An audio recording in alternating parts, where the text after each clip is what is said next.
Hello friends, welcome to Abhi clips YouTube channel. Friends, ನೀವೇನಾದರೂ ನನ್ನ ಚಾನಲ್ಗೆ ಫಸ್ಟ್ ಟೈಮ್ ವಿಸಿಟ್ ಮಾಡ್ತಾ ಇದ್ದರೆ ಚಾನಲನ್ನು ಸಬ್ಸ್ಕ್ರೈಬ್ ಮಾಡಿ, ವಿಡಿಯೋವನ್ನು ಲೈಕ್ ಮಾಡಿ ಹಾಗೂ ಬೆಲ್ ಐಕಾನ್ ಸಹ ಕ್ಲಿಕ್ ಮಾಡಿ. ಇವತ್ತಿನ ವಿಡಿಯೋ ಏನೆಂದರೆ ಫ್ರೆಂಡ್ಸ್, ಅಣಬೆ ಅಂದರೆ ಮಶ್ರೂಮ್ ಕಲ್ಟಿವೇಷನ್ ಬಗ್ಗೆ ಪೂರ್ಣ ಮಾಹಿತಿ. ನೀವು ಈಗಾಗಲೇ ಬೇರೆ ಬೇರೆ ತರಹ ಅಣಬೆ ಕಲ್ಟಿವೇಷನನ್ನು ನೋಡಿದ್ದೀರಿ. ನಾನು ಇದೊಂದೇ ವಿಡಿಯೋದಲ್ಲಿ ಅದರ cultivation, marketing, seed sowing, bagging, irrigation, ಅದಕ್ಕೆ ಎಷ್ಟು ಟೆಂಪ್ರೇಚರ್ ಬೇಕು, ಹಾರ್ವೆಸ್ಟ್ ಆ್ಯಂಡ್ ಮಾರ್ಕೆಟಿಂಗ್ ಎಲ್ಲದರ ಬಗ್ಗೆ ಒಂದೇ ವಿಡಿಯೋದಲ್ಲಿ ಮುಗಿಸುತ್ತೇನೆ. ನೋಡಿ ಫ್ರೆಂಡ್ಸ್, ಮೊದಲನೇದಾಗಿ ಅಣಬೆ ಸೀಡ್ಸ್. ಅಣಬೆ ಸೀಡ್ಸ್ನಲ್ಲಿ ಎರಡು ಥರ ಬರುತ್ತೆ. ಒಂದು ಮಿಲ್ಕಿ ಮಶ್ರೂಮ್ ಆ್ಯಂಡ್ ಇನ್ನೊಂದು oyster mushroom. Milky mushroom cultivation ಸ್ವಲ್ಪ ಈಸಿ, ಆಯಿಸ್ಟರ್ ಕಲ್ಟಿವೇಷನ್ ಸ್ವಲ್ಪ ಹಾರ್ಡ್ ಆಗುತ್ತೆ. ಈ ಒಂದು ಕಲ್ಟಿವೇಷನ್ ಬಂದ್ಬಿಟ್ಟು ಬಹಳ ಕಡಿಮೆ ದುಡ್ಡಿನಲ್ಲಿ ಆಗುತ್ತೆ. ಮೊದಲನೇದಾಗಿ ನೀವು 3,000 ಇನ್ವೆಸ್ಟ್ಮೆಂಟ್ ಮಾಡಿದರೆ ಸಾಕು. ಈ ಅಣಬೆ ಕಲ್ಟಿವೇಷನ್ ಅಂದರೆ ಜನರು ಭಾಳ ಮಂದಿ ಯಾರೂ ಮಾಡುವುದಿಲ್ಲ. ಹಾಗೆ ಮಾರ್ಕೆಟ್ ಪ್ರೈಸ್ ಸಹ ಬಹಳ ಹೆಚ್ಚು ಇದೆ. ಆಯಿಸ್ಟರ್ ಮಶ್ರೂಮ್ ಬ್ರೀಡ್ ಕರ್ನಾಟಕದಲ್ಲಿ ವೈಲ್ಡ್ ವೆರೈಟಿ ಆಗಿದೆ. ಅದನ್ನು ಬಹಳ ಜನ ಗ್ರೋ ಮಾಡುತ್ತಾರೆ. ಈಗ ಅಣಬೆ ಕಲ್ಟಿವೇಷನ್ನಲ್ಲಿ ಮೇನ್ ಟಾಪಿಕ್ ಅಂದರೆ ಬ್ಯಾಗಿಂಗ್ ಮಾಡುವುದೇ ಮೇಜರ್ ಆಗಿದೆ. ನೀವು ಬ್ಯಾಗಿಂಗ್ ಮಾಡಿದರೆ ಸಾಕು, ಮುಂದಿನದು ಎಲ್ಲ ಆಗುತ್ತೆ. ಅಕಸ್ಮಾತಾಗಿ ನೀವೇನಾದರೂ ಬ್ಯಾಗಿಂಗ್ನಲ್ಲಿಯೇ ಸ್ವಲ್ಪ ಏನಾದರೂ ರಾಂಗ್ ಮಾಡಿದರೆ ಮುಗಿದೋಯ್ತು. ನಿಮಗೆ ಈಲ್ಡ್ನೂ ಸಹ ಬರಲ್ಲ, ಲಾಭನೂ ಆಗುವುದಿಲ್ಲ. ಬನ್ನಿ ಈಗ ಬ್ಯಾಗಿಂಗ್ ಅಂದರೆ ಏನು, ಹೇಗೆ ಮಾಡುತ್ತಾರೆ, ಏನೇನು ಬೇಕು ಎಲ್ಲವನ್ನು ಈಗ ನೋಡೋಣ. ಮೊದಲನೇದಾಗಿ ಬ್ಯಾಗಿಂಗ್ನಲ್ಲಿ ಹುಲ್ಲು ತುಂಬುವುದು ಅಥವಾ ಸೋಯಾ ಹಲಸು, ಕಾರ್ನ್ ಕಾಬ್ ತುಂಬುವುದು ಎರಡು ಥರವಾಗಿದೆ. ಹುಲ್ಲು ತುಂಬಿದರೆ ಹುಲ್ಲು ಭಾಳ ಬೇಕಾಗುತ್ತೆ ಹಾಗೂ ಮಶ್ರೂಮ್ ವೇಟ್ ಸ್ವಲ್ಪ ಕಡಿಮೆ ಆಗುತ್ತೆ.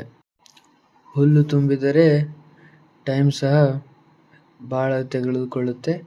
ಆದರೆ ಸೋಯಾ ಹಲಸು ಮತ್ತು ಕಾರ್ನ್ ಕಾಬ್ ತುಂಬಿದರೆ ಜಲ್ದಿ ಆಗುತ್ತೆ. ಬನ್ನಿ ಫ್ರೆಂಡ್ಸ್, ಅದು ಹೇಗೆ ಮಾಡೋದೆಂದು ನೋಡೋಣ. ಮೊದಲನೇದಾಗಿ ನೀವು ಕಾರ್ನ್ ಕಾಬ್ ಆ್ಯಂಡ್ ಸೋಯಾ ಹಲಸು 100 ಡಿಗ್ರಿ ಸೆಲ್ಸಿಯಸ್ಸಲ್ಲಿ ಕಂಪ್ಲೀಟಾಗಿ ಬಾಯ್ಲ್ ಮಾಡಬೇಕಾಗುತ್ತೆ. ಆ್ಯಂಡ್ ನೆಕ್ಸ್ಟ್ ಅದು ಕೂಲ್ ಮಾಡಬೇಕು. ಅದು ಡ್ರೈ ಅಪ್ ಟು 70% ತನಕ ಡ್ರೈ ಮಾಡಬೇಕಾಗುತ್ತೆ. ಆ್ಯಂಡ್ ನೆಕ್ಸ್ಟ್ 2 ಗಂಟೆ ಬಿಟ್ಬಿಟ್ಟು ಅದನ್ನು ಲೇಯರ್ ಸಮೇತ 3 kg ಪ್ಲಾಸ್ಟಿಕ್ ಬ್ಯಾಗ್ನಲ್ಲಿ ತುಂಬಿಕೊಳ್ಳಬೇಕು. ಸ್ಪಾನ್ ಅಂದರೆ ಏನಿಲ್ಲ ಫ್ರೆಂಡ್ಸ್, ಮಶ್ರೂಮ್ ಸೀಡ್ಸ್ ಇದ್ದ ಹಾಗೆ. ಮೊದಲನೇದಾಗಿ 10 ಗ್ರಾಮ್ ಸ್ಪಾನ್ ಹಾಕಬೇಕು. ಆಮೇಲೆ ಸಬ್ಸ್ಟ್ರೇಟ್ ಅಂದರೆ ನೀವು ಕಾರ್ನ್ ಕಾಬ್ ಹಾಗೂ ಸೋಯಾ ಹಲಸು ಡ್ರೈ ಮಾಡ್ತೀರಲ್ಲ, ಅದು 1 ಲೇಯರ್ ಹಾಕಬೇಕು. ನೆಕ್ಸ್ಟ್ 30 ಗ್ರಾಮ್ ಸ್ಪಾನ್ ಹಾಕಿ ಅದರ ಮೇಲೆ ಸಬ್ಸ್ಟ್ರೇಟ್ ಹಾಕಬೇಕಾಗುತ್ತೆ. ಆ್ಯಂಡ್ ನೆಕ್ಸ್ಟ್ ಮತ್ತೆ ಫುಲ್ ಪ್ರೆಸ್ ಮಾಡಬೇಕು. ನೆಕ್ಸ್ಟ್ ಮತ್ತೆ 30 ಗ್ರಾಮ್ ಸ್ಪಾನ್ ಹಾಕಿ ಮತ್ತೆ ಸಬ್ಸ್ಟ್ರೇಟ್ ಹಾಕಿ ಪ್ರೆಸ್ ಮಾಡಿ, ಹೀಗೆ ಟೋಟಲಾಗಿ 100 ಗ್ರಾಮ್ ಸ್ಪಾನ್ ಹಾಕಿ 3 kg ಬ್ಯಾಗ್ ಸಹ ತುಂಬಿಸಬೇಕು. ಈ 3 kg ಬ್ಯಾಗ್ನಲ್ಲಿ 3 ಲೇಯರ್ ಸ್ಪಾನ್ ಹಾಗೂ ಸಬ್ಸ್ಟ್ರೇಟ್ ಆಗಿರುತ್ತದೆ. ಇದೆಲ್ಲ ಮಾಡಬೇಕಂದ್ರೆ ನೀವು ನಿಮ್ಮ ಕೈಗೆ ಗ್ಲೌಸ್ ಹಾಕೋಬೇಕು, ಹಾಗೆ ಸ್ಯಾನಿಟೈಸರ್ ಯೂಸ್ ಮಾಡಬೇಕಾಗುತ್ತೆ. ಏಕೆಂದರೆ ಏನಾದರೂ ಮೈಕ್ರೋ ಆರ್ಗಾನಿಸಮ್ಸ್ ಅಟ್ಯಾಕ್ ಮಾಡಿದರೆ ಅಂದರೆ ಯಾವುದೇ ಮಶ್ರೂಮ್ ಗ್ರೋ ಆಗೋದಿಲ್ಲ, ಹಾಗೂ ಗ್ರೋ ಆದರೂ ಅವು ಕೆಟ್ಟು ಹೋಗುತ್ತೆ.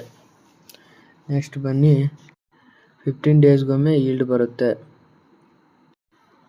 ನೆಕ್ಸ್ಟ್ ನೀವೆಲ್ಲ ಪ್ಲಾಸ್ಟಿಕ್ನಲ್ಲಿ ತುಂಬಿದ ನಂತರ ಅದನ್ನು ಪ್ರೆಸ್ ಮಾಡಿ ಒಂದು PVC ಪೈಪ್ ಅಂದರೆ ಕಟ್ ಮಾಡಿರೋ PVC ಪೈಪನ್ನು ರಿಂಗ್ ಥರ ಮಾಡಿ ಪ್ಲಾಸ್ಟಿಕ್ಗೆ ಹಾಕಿ ಅದರ ಮೇಲೆ ರಬ್ಬರನ್ನು ಹಾಕಿ ನೆಕ್ಸ್ಟ್ ಒಂದು ಪ್ಯೂರ್ ಗಾಳಿ ಎಕ್ಸ್ಚೇಂಜ್ ಆಗಲು ಒಂದು ಸ್ವಲ್ಪ ಕಾಟನ್ ಸಹ ಹಾಕಿ ನೆಕ್ಸ್ಟ್ ಇನ್ಸೆಕ್ಟ್ಗಳು ಯಾವುವು ಮೂವ್ ಆಗದ ಹಾಗೆ ಟೈಟ್ ಆಗಬೇಕು, ಆದರೆ ಏರ್ ಸರ್ಕ್ಯುಲೇಷನ್ ಇರಬೇಕಾಗುತ್ತೆ. ನೀವು ಎಲ್ಲರೂ ಕೋಕೋನಟ್ ತೆಂಗಿನಕಾಯಿಗೆ ಹೋಲ್ ಹಾಕುವುದು ನೋಡಿದ್ದೀರಾ? ಅದರಂತೆಯೇ ಈ ಪ್ಲಾಸ್ಟಿಕ್ಗೆ ಸೆಂಟರ್ ಹೋಲ್ ಹಾಕಬೇಕಾಗುತ್ತೆ. ಯಾಕಂದರೆ ಅಲ್ಲಿ ಅಣಬೆ ಜರ್ಮಿನೇಷನ್ ಆಗುತ್ತೆ. ನೀವು ಮೊದಲನೇದಾಗಿ ಡಾರ್ಕ್ ರೂಮಲ್ಲಿ ಇಟ್ಟು ಆಮೇಲೆ ಶೇಡೆಡ್ ಟೆಂಟ್ನಲ್ಲಿ ಇಡಬೇಕಾಗುತ್ತೆ. ಇದೆಲ್ಲ ಪ್ರೊಸೀಜರ್ ಆಗಿತ್ತು ಬ್ಯಾಗಿಂಗ್ ಮಾಡುವುದರ ಬಗ್ಗೆ. ನೆಕ್ಸ್ಟ್ ಇರಿಗೇಷನ್ ಸಹ ಕೊಡಬೇಕಾಗುತ್ತೆ ಡೈಲಿ. ಹಾಗೆ ಟೆಂಪ್ರೇಚರ್ ನೋಡೋದಾದರೆ ಈ ಮಶ್ರೂಮ್ಸ್ ಒಂದು 28 ಡಿಗ್ರೀಸ್ ಟು 31 ಡಿಗ್ರಿ ಸೆಲ್ಸಿಯಸ್ ಒಳಗೆ ಗ್ರೋ ಆಗುತ್ತೆ. ಟೆಂಪ್ರೇಚರ್ ಹೆಚ್ಚಾಗಬಾರದು, ಹಾಗೆ ಕಡಿಮೆಯೂ ಆಗಬಾರದು. ಹೀಗೇನಾದರೂ ಆದರೆ ಪ್ರೊಡಕ್ಷನ್ ಸಹ ಸ್ವಲ್ಪ ಏರುಪೇರು ಆಗುತ್ತೆ. ನಾವು ಅಂದುಕೊಂಡಷ್ಟು ಈಲ್ಡ್ ಬರೋದಿಲ್ಲ. ನೆಕ್ಸ್ಟ್ ಹಾರ್ವೆಸ್ಟ್ ಅಂದರೆ 15 ದಿನದಲ್ಲಿ ಒಂದು ಸಲ ಹಾರ್ವೆಸ್ಟ್ ಮಾಡಬಹುದು. ಫುಲ್ ಡ್ರೈ ಆಗುವಷ್ಟರಲ್ಲಿ ಹಾರ್ವೆಸ್ಟ್ ಮಾಡಬೇಕಾಗುತ್ತೆ. ಸ್ವಲ್ಪ ಏನಾದರೂ ಡ್ರೈ ಕಂಡರೆ ಅದು ಯೂಸಿಗೆ ಬರಲ್ಲ. ಬದಲಾಗಿ ಡ್ರೈ ಮಶ್ರೂಮ್ ಅಂದರೆ ನೀವು ಬೈ ಪ್ರಾಡಕ್ಟ್ಸ್ ಲೈಕ್ ಪಿಕಲ್ಸ್ ಏನಾದರೂ ಮಾಡಲು ಯೂಸ್ ಆಗುತ್ತೆ. ಫಸ್ಟಿಗಾಗಿ moist mushroom or fresh mushroom direct ಮಾರ್ಕೆಟ್ನಲ್ಲಿ ಸೇಲ್ ಮಾಡಬಹುದು. ಸೇಲ್ ಅಂದರೆ ನೀವು ಹೋಟೆಲ್ಗಳಿಗೆ ಕೊಡಬಹುದು. ಫ್ರೆಶ್ ಮಶ್ರೂಮ್ ಹಾರ್ವೆಸ್ಟ್ಗೆ ಮಾಯ್ಶ್ಚರ್ ಭಾಳ ಇರಬೇಕಾಗುತ್ತೆ. ಡ್ರೈ ಮಶ್ರೂಮ್ ಹಾರ್ವೆಸ್ಟ್ ಮಾಡಿ ಡ್ರೈ ಮಾಡಬೇಕಾಗುತ್ತೆ, ಅದರಲ್ಲಿನ ಮಾಯ್ಶ್ಚರ್ ಎಲ್ಲ ತೆಗೆಯಲು. ಇದರಲ್ಲಿ ಈಲ್ಡ್ 1 ಬ್ಯಾಗ್ ಅಂದರೆ 3 kg ಬ್ಯಾಗ್ಗೆ 1 ರಿಂದ 2 kg ಮಶ್ರೂಮ್ ಈಲ್ಡ್ ಸಹ ಬರುತ್ತೆ. ಈ ಮಶ್ರೂಮ್ ಏನೇನು ಯೂಸ್ ಇದೆ ಅಂದರೆ ನೋಡೋಣ ಬನ್ನಿ. ಫ್ರೆಶ್ ಮಶ್ರೂಮ್ ಬಂದ್ಬಿಟ್ಟು ಕೋಸ್ಟಲ್ ಜಾಗ ಅಂದರೆ ಮೀನು ಹಿಡಿಯಲು ಅಥವಾ ಅವರು ತಿನ್ನಲು, cattle feeding and animal feeding also it is useful. Storage days ಬಂದ್ಬಿಟ್ಟು ಫ್ರೆಶ್ ಮಶ್ರೂಮ್ಗೆ ಕಡಿಮೆ ಇರುತ್ತೆ, ಅದು ಸ್ಟೋರ್ ಮಾಡಬಾರದು. ಆ್ಯಂಡ್ ನೆಕ್ಸ್ಟ್ ಡ್ರೈ ಮಶ್ರೂಮ್ ನೋಡೋಣ. ಡ್ರೈ ಮಶ್ರೂಮ್ ಮೇನಾಗಿ ಬೈ ಪ್ರಾಡಕ್ಟ್ಸ್ ಆಗಿ ಯೂಸ್ ಮಾಡುತ್ತಾರೆ, ಅಂದರೆ ಪಿಕಲ್ಸ್ ಮಾಡಲು ಹಾಗೆ ಅದರ್ಸ್ ಫುಡ್ ಐಟಮ್ಸ್ ಮಾಡಲು ಡ್ರೈ ಮಶ್ರೂಮ್ ಯೂಸ್ ಆಗುತ್ತೆ. ಸ್ಟೋರೇಜ್ ಬಂದ್ಬಿಟ್ಟು ಬಹಳ ದಿನ ಇಟ್ಟರೂ ಏನೂ ಆಗೋದಿಲ್ಲ. ಬನ್ನಿ ಫ್ರೆಂಡ್ಸ್, ಈಗ ಮಾರ್ಕೆಟಿಂಗ್ ಬಗ್ಗೆ ನೋಡೋಣ. ಮಾರ್ಕೆಟಿಂಗ್ನಲ್ಲಿ ನೀವು 2 ಥರ ಮಾರ್ಕೆಟಿಂಗ್ ಬರುತ್ತೆ. Fresh mushroom market and by product market. Fresh mushroom ಮಾರ್ಕೆಟ್ನಲ್ಲಿ ನಿಮಗೆ ಪ್ರಾಫಿಟ್ ಬಹಳ ಸಿಗುತ್ತೆ ಅನ್ನೋದು ಡೌಟ್ ಆಗುತ್ತೆ. ಯಾಕಂದರೆ ಸ್ಟೋರೇಜ್ ಬಹಳ ಇರುವುದಿಲ್ಲ, ಹಾಗೆ ಅದನ್ನು ಬಹಳ ಜನ ಯಾರೂ ಯೂಸ್ ಮಾಡುವುದಿಲ್ಲ.